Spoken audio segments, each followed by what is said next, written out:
Hi, and welcome to my channel. This is Jennifer Greeley, and I have come to you today to bring a project that I've had a lot of requests for. So I'm just going to grab a few samples of what I've created so you can get an idea. But I've been working on creating customer scenes with my customer group. So I say customer. I'm going to clarify that because this is on my YouTube channel. I'm a consultant with Close to My Heart, and I have a private Facebook group that is just for my customers where I teach art, scrapbook layouts, cards, backgrounds like these, and much more. Um, I also have this YouTube channel where I'm trying to grow it. So I got requests for asking me how to create these, and I thought I would do that for you today. So I'm going to set these aside. Some of the items that I'm going to be using, or all of the items mainly, are Close to My Heart inks. These are water-based inks. I love them. They perform well. The colors are vibrant. These really are my favorite brand of ink. I'm also going to be using some Distress Oxide, which are made by Ranger. They are a pigment and a water-based dye ink fusion, which causes a really creamy base that's great for blending. I'm just going to be using some ink blenders, some finger daubers. I've got a fan brush here. I've got a makeup blending brush that I like to use. A little bit of white acrylic craft paint so we can create some splatters. The colors of inks are black soot, chipped sapphire, and in the Close to My Heart, sapphire, charcoal, and black. I'm going to create a blue scene for you today. I'll be uploading other videos doing other colors. I want to do a purple sky. But right now, we're going to work with what you see here. I'm going to move this stuff out of my way so that I can bring in a piece of cardstock. Now, the cardstock that I'm using is our White Daisy, which it accepts our inks and other inks exceptionally well. I love to use our cardstock, and I've cut this at 4 by 5 1/4 to fit on an A2 card base. Now, for some of you who have seen these techniques and know what I'm doing, you can go down below on the YouTube bar and click the little wheel for the settings and click on normal, and you can speed this video up and watch it in fast mode yourself that way. I am going to take my time. I usually don't talk during my videos, but I really want to teach during this video, and I've had people who really want to learn request this video, and that's who this is for. I'm just going to zoom in, and I'm going to adjust my autofocus because it doesn't like white. So anytime I put something white, it usually goes away. So that you guys can see what I'm going to be doing. A couple of things that you're going to need that we don't sell, that you can make yourself, are our hills, which are cut from cardstock. And I just took scissors and randomly cut. All right. I've got one that, and it's always wider than your card base. You want it wider. But I've got two different styles, some different moon shapes. If you notice in this one, whoops, I created a moon, and that was done with this here, and it's a mask is basically what it is. You're going to hold it in place, work around it, and when you pull it away, you have your moon. And then I worked in the moon a little bit to create some shadowing in the moon. And I'm going to create two with you today. One is going to be very simple. The other one is going to be a little bit more detailed and in depth. So these are just different shapes. Or different sizes. You just cut one for what you think that you're going to do. And if I do a bigger moon, I would turn it this way. And I'm going to do that one for you right now. So let's get started. Okay. So the first thing that you're going to want to do is temporarily adhere this to your card. And I am going to use, it's not a removable per se, but our Close to My Heart, just a little dab. And I'm going to stick this where I want it. But it works wonderfully. Excuse me. Oh, I got a tickle in my throat. But it works wonderfully. And I've got an adhesive remover that I can remove whatever adhesive is still there. Okay. So we are going to start by creating our hills. that are going to go separate the sky from the ground. Oh, I'm so sorry. Okay, so I'm going to put this where I want it, about where I want it. I want it to come about halfway or a little above halfway. There's half, so maybe up here just a little bit. So it looks like that moon is just peeking out from behind this hill. I'm going to grab the chip Sapphire, and I'm going to, oops, wrong way. There we go. Move this down so that I can work closer to myself. I'm going to grab the chip Sapphire, and I'm going to grab the ink blending tool, and I'm going to load it up. Okay, and you just do that by pushing and turning, pushing and turning. So to get my hill, I don't need a lot of ink. So I'm working on my all-purpose mat, which is awesome, you guys. And I'm going to start by taking some of that ink off. I know I just loaded it, but it'll be there later for me to use. I'm going to turn this so that you can hopefully see. So what I'm going to be doing, say this is my paper surface and this is my blender. I'm not going to go directly onto my paper. First of all, I'm just going to be using the very edge of the blender, okay, the very edge, not the side, not the corner, just a sliver of my ink blender, okay? When I go to do it, I'm going to put more pressure, a little bit more pressure on the side that goes on my paper if I want to see a really stark line. And if I want to see a very light line, I'm going to use less pressure, all right? So I'm going to start in a circular motion on my cardstock and then come up a little bit onto my white daisy. And you can't see it, but it is there. When I pull this away, you'll definitely see it. And don't worry about, you know, if you get it a little bit thicker in some areas, a little bit thinner, that's okay. All right, now when I pull this away, you're going to see I have the beginnings of my horizon line. The horizon line is the separation between the sky and the ground. In this one, you can see that the horizon is glowing behind the hill, and we're going to do that today too, but not on this one. Now we need to create more hills. And to do that, you just want to turn your template whatever direction you would like to create more hills. So without reloading, I'm going to go in here. I'm going to lift that up because of course it's not going to be on this side. And I'm just going to start creating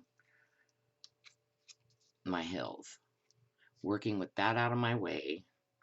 But the reason that we needed to put it on in the beginning was because we needed to separate, right? We didn't want a hill going across our moon. And when you go down into a valley, you could go a little bit deeper and a little darker, come up a little higher, and there you have that hill. And I've got a fingerprint there, but that's okay. We can stick a tree in it, right? We can stick a tree in it. Now I want this one to kind of come this way. And again, even light pressure. When we do the sky, it's going to tie it all in. Even light pressure. So those are our hills. Okay, and this is a valley. It's okay if it's darker in some areas. Now, set that aside. Let's work on that sky. So I'm just going to pick up what I have on my mat, get a little bit more. When you start to fill this in, I'm going to clean off my hand. That's the other thing with the stress oxides. They're not permanent until you heat set them. So if you get them on your hands, it will transfer to other areas. See how it transferred there? But that's okay because we're going to be using ink there.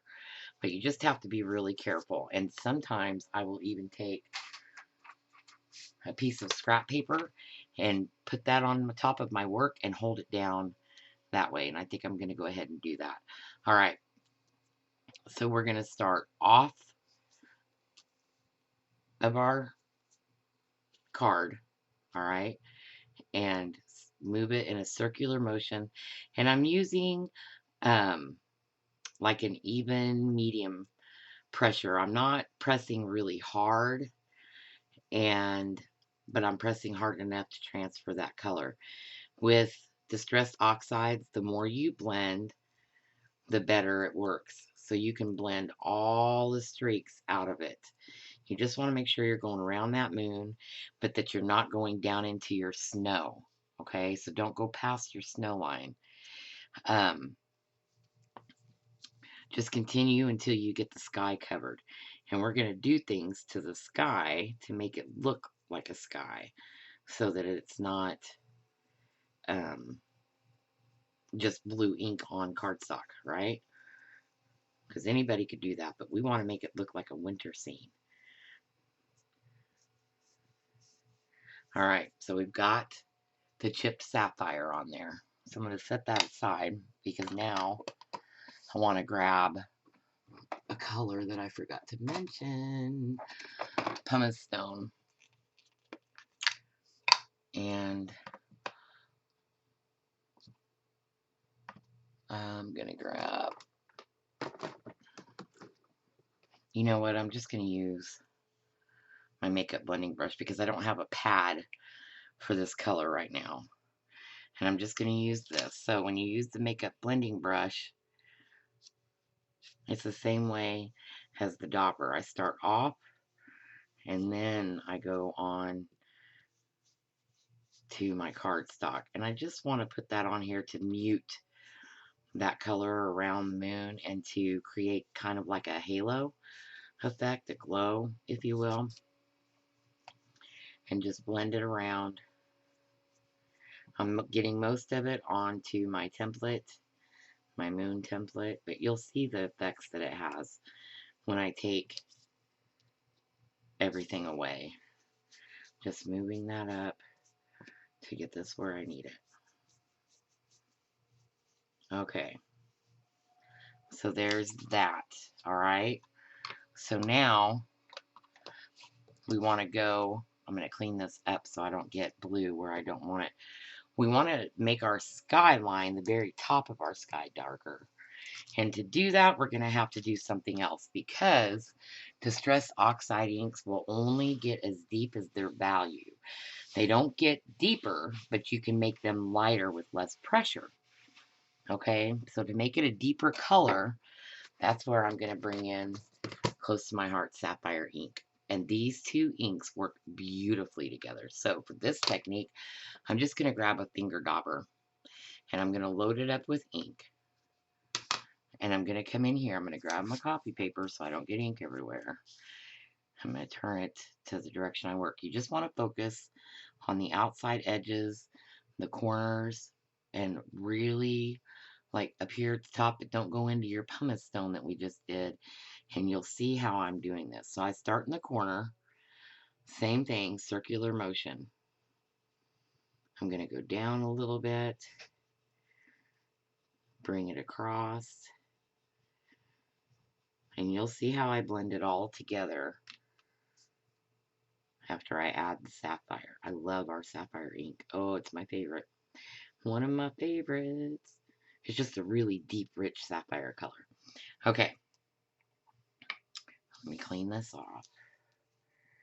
Look at all that ink. Oh. Normally, I would take an extra piece of cardstock and clean it up with that and use it in my art journal. Okay. So that doesn't look so great, right? Because you can see the difference.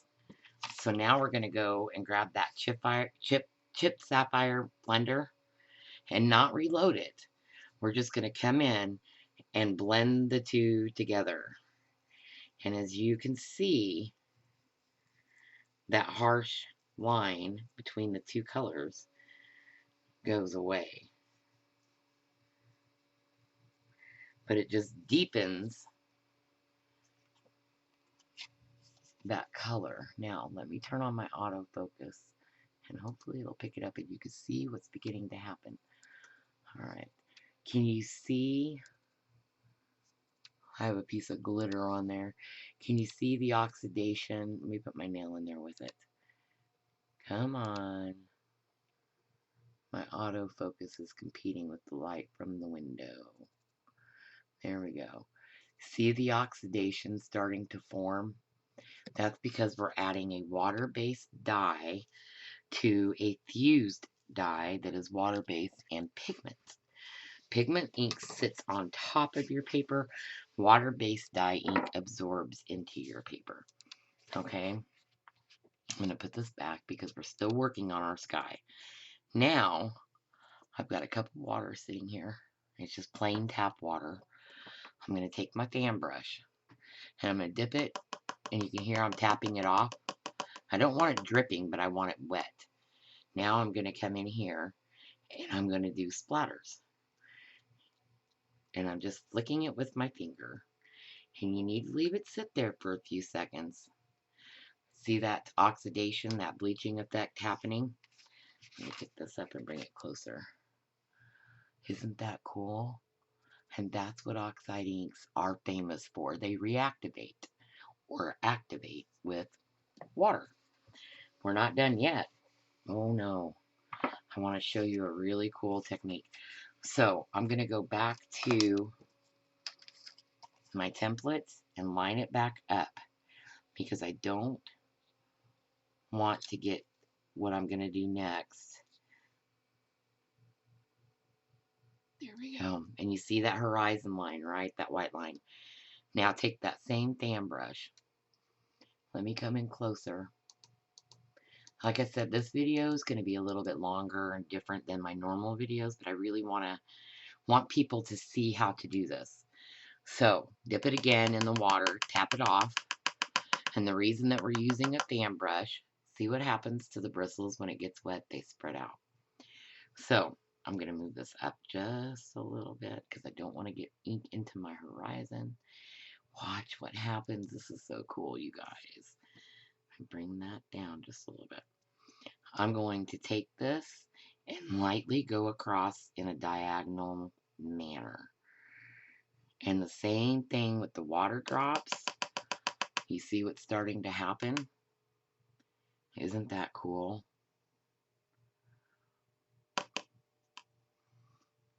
And I'm going to let that sit on my paper to do what it does. And I'm going to go back to that fan brush, tap it off.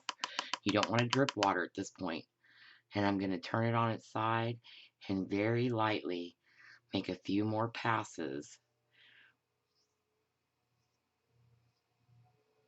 to add more streaks. I really want that streaking effect. Okay? Take this away. And look, and it even starts to turn purple in some places. I don't know if you can see that, how this is turning purple. It's because the two dyes mixed together. Oh, it's just a beautiful, beautiful thing. Now you can come back over it with your ink blending tool and blend some of that out some more, but you don't have to. I'm going to wipe this off. I hope that you guys are able to follow along and that I'm explaining this well enough for you to feel confident to try it. Please try it because it is simple. And like anything else, the more you do it, the easier it becomes, more like second nature, and the better you feel about it. All right, so now let's work on our moon. I'm going to remove, oh no, we need to do our splatters first. So that's where the white acrylic paint comes in. And I'm just going to put a little dab. You don't need very much. Tap off most of the water in my fan brush because I don't want it to be too runny. But you want about a 50-50. You want your paint to not only do the water effect, but to also show up as white. I'm just adding a little bit more water. That way I don't have to add more paint. Get that little piece out of my way. All right. Protect your work if you want to. If you don't mind it getting everywhere, then just leave it. Now, I do take a piece of paper and hold it up here so that I'm not splattering everything on my desk. And all we're going to do is tap. The further away you hold it, the smaller your dots. The closer you hold it and the harder you tap it, the bigger. And I want different sizes and I want quite a bit. So I'm just tapping, tapping, tapping. And you're going to have an effect because you're using an acrylic paint, which is a water-based paint. It dries to like a plastic. But you're just going to add as much as you like until you're happy with the results. And I'm happy with that. I am happy with that. What do you think? Okay, clean this up. And then we're going to move on because I'm telling you, this is so simple and it just turns out so cool. I'm just going to wipe this up. Bring this back in. And now we're going to take this off. And be careful so you don't rip it. Okay, so you see where the moon is, right? Now we can come in with our stencil. I'm going to remove my adhesive. I'm going to hold it down because I don't want to transfer ink somewhere. Remove that adhesive. And now I can come back in with this where I had it before and take care of that line. And I'm going to grab my chipped sapphire blender. And again, I'm not going to reload it because I really want it to be light, not too dark. And I'm just barely using my blender, the edge of it. I hope you can see. The blenders really are nice to use. They just leave a nice smooth impression. And there's our moon behind our hill. Okay, so now I'm gonna go and grab, I think I'm gonna use Carolina. I think that's what I'm gonna use, Carolina. And we're gonna come in and do a little work on our moon with that. I need to grab, I'm just gonna grab, I've got some stuff up here that I use. I'm gonna grab a piece of sponge and make sure that I've got it wiped off because it's got chipped sapphire in it. So I'm just gonna grab a sponge and I'm gonna dip into that, turn it around here, Carolina ink, and I'm gonna go off of my paper, but I just want to add a little subtleness to the edge of our moon, and I'll show you here in a second. And I'm just barely getting some ink on there, barely rubbing it on my paper, and using the sponge to do it also creates that texture. So I'll hold that up. See how that just adds a little bit more? We're going to do it right here too. So grab your template and put it where you had it. Dip into that Carolina, dip a little bit off, and very lightly blend that. And it's going to mix a little bit with the sapphire. That's okay, with the chipped sapphire that's on your template, but that's okay. That is all right.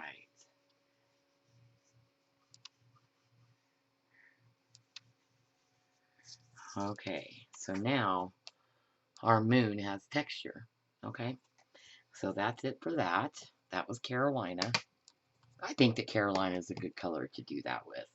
Now let's stamp our scene because that's what we're waiting for, right? So to stamp my scene, I'm going to be using the Stampin' Thin Cut set from Spruced Up Scrapbooking. This is the one with the cabin on it. It's still available, but not with the thin cuts. But we're not going to use the thin cuts, so that's okay. We just need the stamps. And I'm going to be using this cabin. And I'm using the regular black ink. We're not going to be coloring, so we can use regular black. I'm going to grab my block.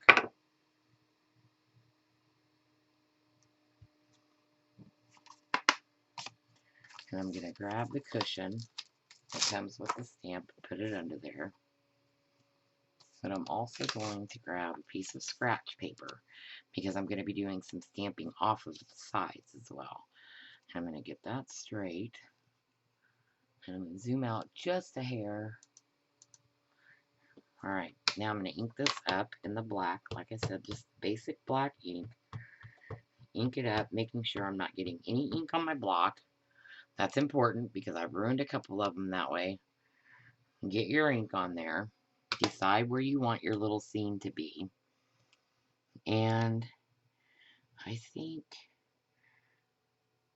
I'm going to go over here this time. Last time I put it on the left, but this time I'm going to put it on the right. Here's the other thing. When you go to do this, let your stamp sit on your paper for a few seconds and just absorb into that paper, your ink, just absorb into the paper. Since we've got layers going on here, we've got layers that we've got to stamp through. So just let that sit there. You want even pressure. Don't rock it. Hold on to your work and pull straight up. And there's your image. Okay, so now we have a little scene starting. Isn't that cool already? I'm gonna wipe that off. You could even put another one on there and have neighbors if you made it bigger. That could be kind of cute. I love making scenes, creating my own scenes. So this tree is also in the set. I'm going to grab that tree. And we're going to put a little tree, a happy little tree, on our work. Now, I'm right-handed, so I'm going to turn this sideways just a little bit and zoom out just a little bit more so that you can see what I'm doing. And I'm going to go into the black. I'm just using black to build my scene. That's the only color I need right now. If you're going to do something far away, you would use charcoal. But because we're doing it up close, I'm using black. And this, see how I've got ink on my block? You want to make sure that you don't.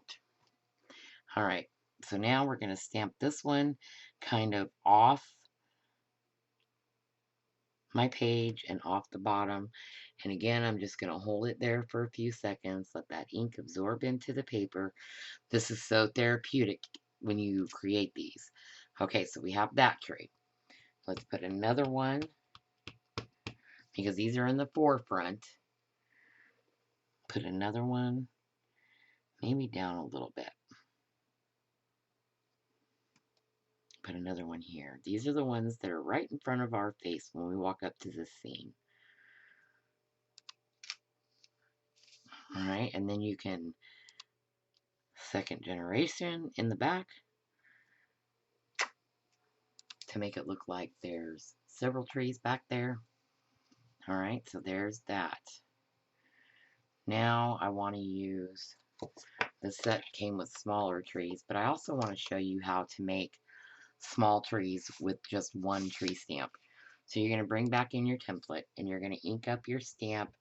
But this time we're only going to ink up the top third or top half, okay? It doesn't have to be perfect. Now, you want to make sure that you've got just a tiny bit of ground showing, just a tiny bit. Let's put a tree. Oh, where's my... Let's put a tree right here. So right over here is a tree. And I'm going to add it, hold it for a second because we're going through those layers, and pull straight up. And now I'm going to ink it up again and add a shorter tree right next to it. I believe that trees need company just like people do. When we pull that away, it looks like our trees are sitting back there on that hill or maybe right behind that hill. Okay, you want to make a smaller tree yet? Bring your template in, put it under this snowbank. Remember I said there was a fingerprint there. That's alright. Bring in your little tree stamp and stamp a little tree. And come in and stamp a little one right next to him. And maybe stamp off and do a second generation right in between the two. So it looks like you have a little group of trees. Isn't that cool? Alright, let's add a few more trees. Oh, okay, so there's where I got ink. That's where I got ink off my block. this is not ruined. I would wait for it to dry, heat set everything, and then I would come in with the white acrylic paint, touch that up, and come back with ink and fix it. Okay, so it's not all is lost. But yeah, clean your block before you stamp so that you don't do that. All right, let's put a few trees back here.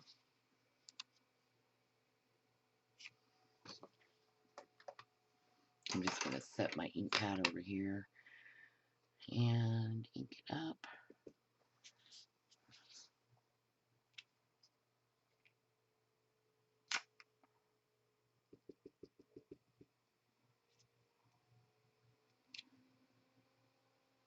I'm just putting this back up where it was.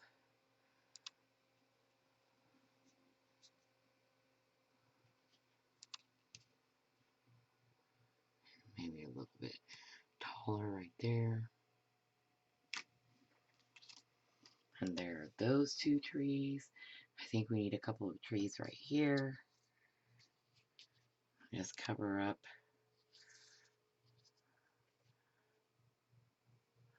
You only need to ink up again just the top part of the stamp. I'm just turning this so that I can see. Making sure to wipe that off. And see how it just follows. I think that is so cool. Alright, we need a small tree right here. And I want this one to also be going off. And it's going to be taller. I'm moving my cushy so that I have everything. Alright. This one's going to go right here. See, look at that. He has one there at the end of his fence. If you want to bring some trees down around to match, you just put your template there. We'll figure out which one follows it. It's that one there. Now make sure if you turn it like I am that you're stamping straight. There's that one. Oops. Put my template back. Alright. And there's that one. So now we have a group of trees there, but make sure that you're doing some second generation ones as well, because you want it to look natural. You just stamp off and add the tree. Stamp off and add the tree. If you see anywhere else you need to do it, you just add it. Okay. So now it looks like, and there's where I got more ink. So I've got a little bit of work to do to this to clean it up. Okay, we're going to call that done for that scene right there. And now what I want to do is go back to that chipped sapphire, just what's on here. I'm just going to come in and add some color to the bottom to kind of frame my card. I'm not going to go all the way up on the sides because I still want to leave that white going across the middle. Okay, so that's just a little bit. And again, just wipe that off. It cleans up so easily. And I'll show you how we're going to fix those mistakes. Now I'm going to grab my heat tool, and it's not going to be too loud, I hope. And we're going to heat set this, the whole thing. Alright? Because we want it to become permanent. I also work from the back. You don't have to do it a long time. You want to keep your heat tool moving because you don't want to burn your paper. But you just want to heat that up and set it.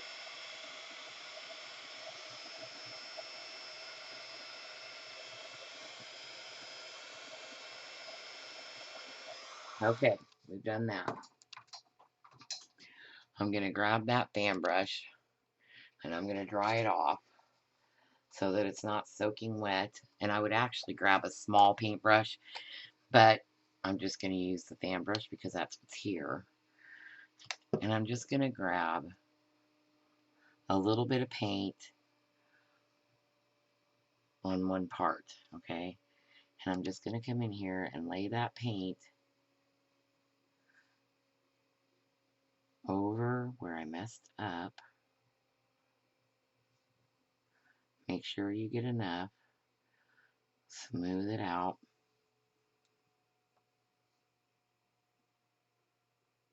And it may discolor that area a little bit because of that ink. That's alright, because you're going to do 2 layers of that. So just heat set those, get them dry.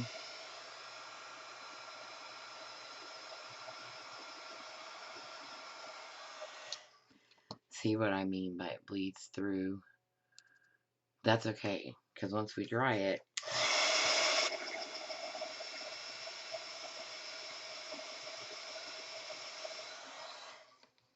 we'll add another little layer of paint over that.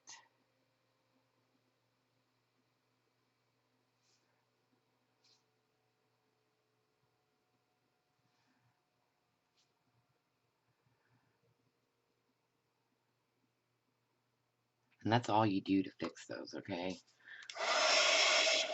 And trust me, you're not going to be able to tell. And if you get it in an area where you really can't do anything about it, stick an embellishment over it, right? Stick an embellishment over it.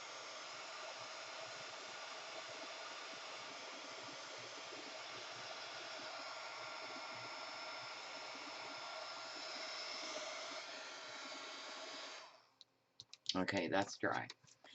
Now go back with your sponge that you did your Carolina and just come over it and just go in. Okay, so here where I couldn't quite get it covered up that great, guess what? Bring in your template, grab your chipped sapphire, and let's create a little snowbank. You can carry it on. Make sure you've got the side that actually has the ink on it. Carry it on a little bit so that it looks like it's supposed to be there. And look, now you can't tell. Okay, easy. Just because you make a little mistake. And I'm kind of glad that that happened in front of you because, you know, it happens to all of us. It doesn't matter how long we've been crafting, mistakes happen. Accidents happen. We call them happy little accidents. Do I sound like Bob Ross? Who loves Bob Ross? Give me some hearts if you do. But make it a happy accident. Seriously. Okay, so there's that. The last thing that I want to do is add a little bit of shimmer. And to do that, I'm going to take our clear shimmer brush. You guys, our shimmer brushes are amazing. And I'm going to squirt a little bit out on my mat. Mine's almost empty. I need to get some more. Squirt it out. Now you can either use your fan brush or you can use this. I just practice before I do it to make sure that I'm not going to get big globs everywhere because I don't want them to be too big. And I just do the same thing that I did with the paint. But this time, the shimmer goes all over my card because snow is shimmery. And just tap, tap, tap.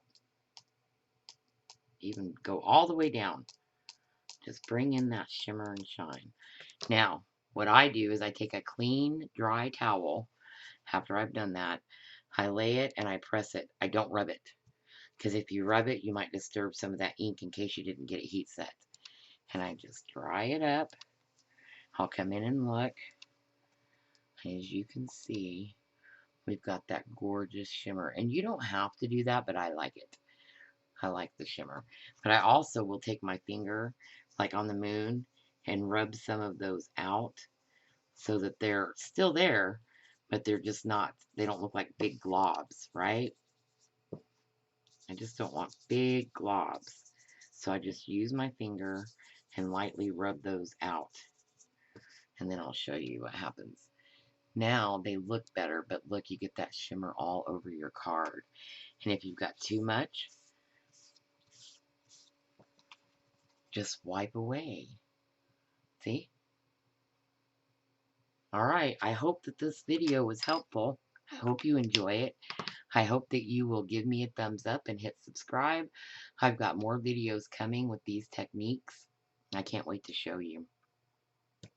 And again, I have a Facebook group for if you don't have a consultant. I would love to have you join, but if you have a consultant, please remain faithful to her.